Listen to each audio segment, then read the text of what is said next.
Hey guys, this is my old Bruder truck that I'm trying to sort out. It was well loved by some children, as you can see. A lot of broken parts on it, no windows, broken stuff. The ramps were smashed at the back, so I had to come up with a new ramp design for it, and obviously we wanted to get it automated. And as you've all seen, we can automate it with the switches so that they go up and down, no problem at all.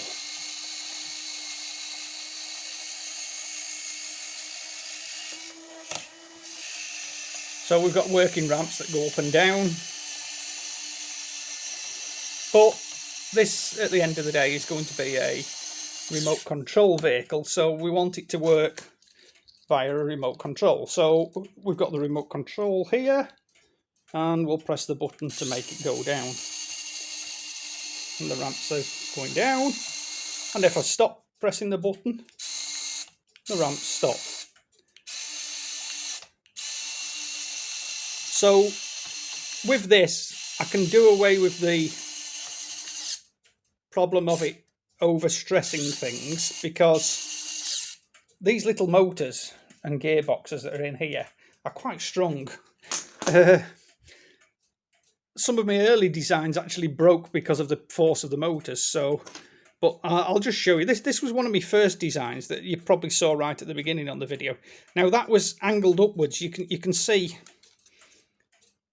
here at the top it was angled upwards, which wasn't right for the angle of the trailer here. So I ended up angling it downwards like that, and then what happened was this one printed, but the trouble with it was it went cold, because I printed it during the night, and it went cold during the night, and it didn't have enough infill in it either, and it ended up breaking when I was cleaning it up afterwards. So that was a scrapper.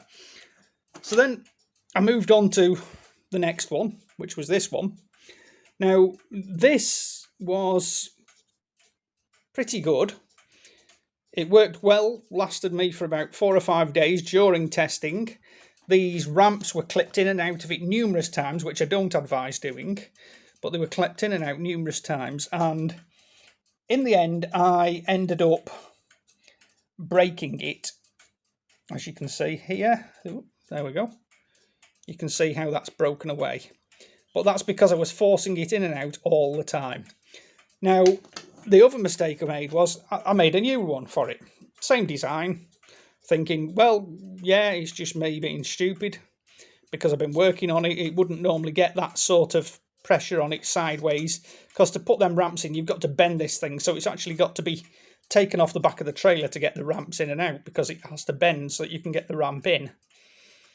Now, I made a stupid mistake one day. I had this trailer stood up on its ramps like that, and I was working on the underside, and I pushed it the other way, and I heard a crack, because obviously the lever force of the trailer pushing against a set of ramps like that is intense. So I realised I'd broken something, and what I'd broken was the end of the ramp here.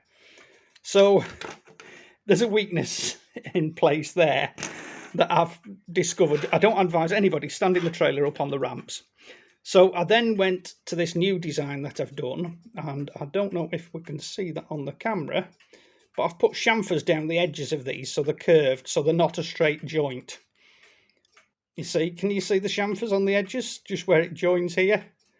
So it gives it extra strength, and they're not a straight joint where they actually join.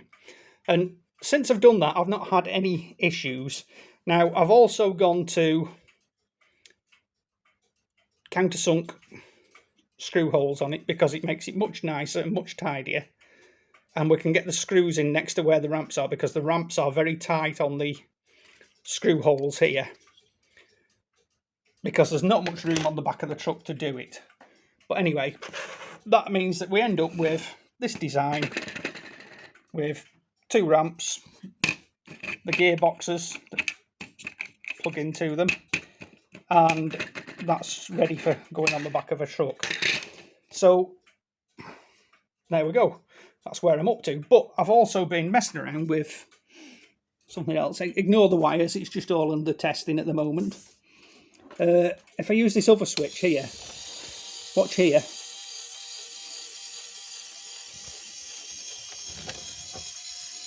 Can you see that?